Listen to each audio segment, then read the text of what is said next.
அவருடைய ஒரு பேர் சொன்னார் போல என் கூட இருக்கிறவன் அவரை மட்டும் தான் பார்க்க வச்சிருக்காங்க, யாரையும் பார்க்க விடல. ஆமா, அவருக்கு எதுவும் ஆயிடக்கூடாது. அவர் ஏற்கனவே ஒரு சுகமில்லாத மனுஷர் தான். அவருக்கு சுகர் இருக்கு, பிரஷர் இருக்கு, முதுகுவலி இருக்கு, எல்லா பிரச்சனையும் இருக்கிறவரை இப்படி அடக்கி வச்சுட்டு எங்களை பார்க்க விட மாட்டேங்காங்க. அதுவும் போலீஸ் அராஜகம், எங்கேயோ மேல இருந்து உத்தரவு வரணும் போல கரெக்டா தெரியுது. இவங்க எல்லாமே கையாளாதவங்களா இருக்காங்க, யாருமே முடிவெடுக்க முடியல இங்க யாருமே.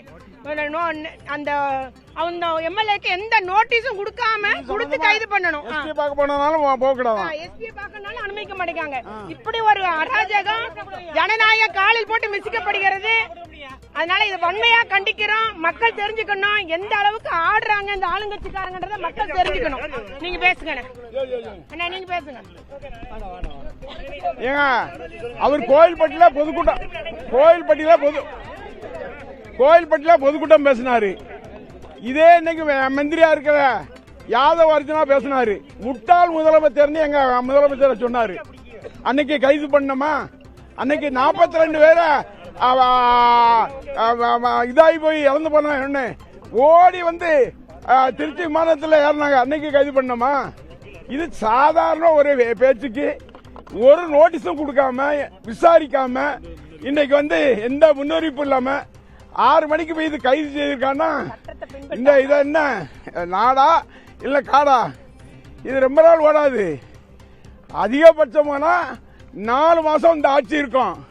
அதுவரை தான் இந்த காவல்துறை ஆட முடியும். என்ன இடுப்பு பிடிச்சி இழுக்கிறாருன்னா அந்த காவல்துறை அவர் தான் என்னைய வந்து எம்எல்ஏ பதவி ராஜினாமா பண்ணுங்க, உங்களை வந்து நான் வந்து தாவேக்காவில் சேர்த்து எல்லாம் செய்யறேன்னு சொன்னேன். டிஎஸ்பி தான் இப்ப வந்து என்னை இடுப்பை பிடிச்சி இழுத்தது.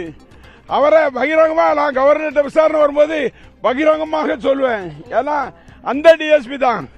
இன்னைக்கு குறிப்பா சொல்ல போனா என்னென்னலாம் நடந்துச்சு. 13 பேரை சுட்டு கொன்னாங்க. அந்த இல்ல அந்த வகையில இன்னைக்கு காவல்துறை அத்துமீறி வழக்கு போடல.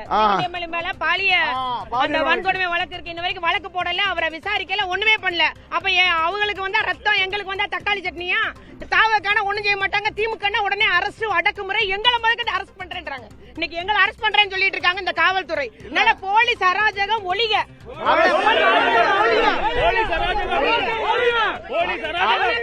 அரெஸ்ட் பண்ணி என்ன பண்ண முடியும்? அவங்க கோர்ட்டுக்கு போனோம். கோர்ட்ல மேஜிஸ்ட்ரேட் உத்தரவு வரும். ஆமா, இன்னைக்கு உடனடியாக அவர் அங்க வச்சு விசாரிக்க என்ன விசாரிக்கிறதுக்கு என்ன இருக்கு? அவருக்கு எத்தனை குழந்தை இருக்கு எல்லாம் அவருக்கு விவரம் தெரியும். அவரை கூட்டிட்டு கோர்ட்டுக்கு வாங்க.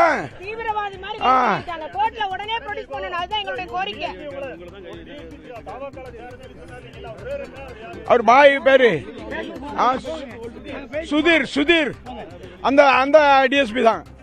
அவதான் இன்னும் உள்ள வந்து சொன்னது. கூட ஒருத்தர் சபாரியை போட்டு வந்து சொன்னாரு. என்ன ஏடிஎஸ்பி எனக்கு சாப்பாடு தந்து உள்ள பேசிட்டு இருக்கும் போது என்ன வந்து மிரட்டுற பாணியில அவர் பேசினாரு. அது உண்மைதான், எலும்பு இருக்கதான் செய்யுது. இருக்குல்ல,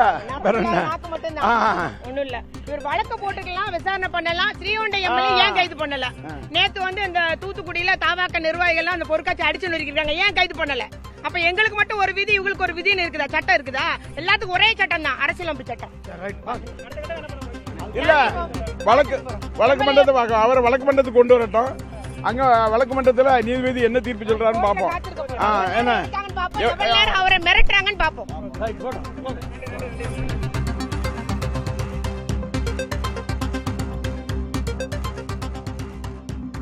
மேலிட உத்தரவுக்கு ஏற்ப காவல்துறை ஆடுகிறது என்று திமுக முன்னாள் அமைச்சர் கீதா ஜீவன் குற்றச்சாட்டை முன்வைத்திருக்கிறார். முன்னாள் அமைச்சர்கள் கீதா ஜீவன் மற்றும் அனிதா ராதாகிருஷ்ணன் ஆகியோர் செய்தியாளர்களை சந்தித்ததை பார்த்தோம். திமுக எம்எல்ஏ மார்கண்டேயனை சந்திக்க எங்களுக்கு அனுமதி மறுக்கப்படுகிறது என்ற குற்றச்சாட்டை முன்வைக்கிறார்கள். ஆதவர்ஜுனாவும் முன்னாள் முதல்வர் குறித்து கடுமையான விமர்சனங்களை முன்வைத்திருக்கிறார். அப்போதெல்லாம் அவர்கள் மீது தாங்கள் நடவடிக்கை எடுக்கவில்லை, எங்கள் மீது மட்டும் நடவடிக்கை எடுப்பது ஏன் என்ற கேள்வியை எழுப்புகிறார்கள். அனிதா ராதாகிருஷ்ணன் தற்போது இந்த முறையும் தன்னிடம் பேரம் பேசப்பட்டதாக குற்றச்சாட்டை முன்வைக்கிறார்.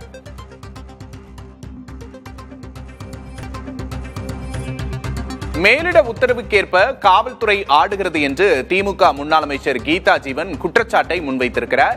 திமுக ஆட்சியின் போது முன்னாள் முதல்வர் ஸ்டாலினை முட்டாள் முதலமைச்சர் என்று ஆதவர்ஜுனா விமர்சித்தார். அப்போது திமுக ஆட்சியில் அவரின் மீது நடவடிக்கை எடுக்கப்படவில்லை. ஆனால் இன்றைய முதல்வரை விமர்சித்தால் மட்டும் உடனடியாக நடவடிக்கை எடுக்கப்படுகிறது என்ற குற்றச்சாட்டை அவர்கள் முன்வைக்கிறார்கள். முட்டாள் முதல்வர் என பேசினார் ஆதவர்ஜுனா. அவரை திமுக அரசு கைது செய்ததா என்ற கேள்வியை எழுப்பியிருக்கிறார்கள். அவர்களுக்கு வந்தால் ரத்தம், எங்களுக்கு வந்தால் தக்காளி சட்னியா என்று கீதா ஜீவன் கேள்வி எழுப்பி இருக்கிறார்.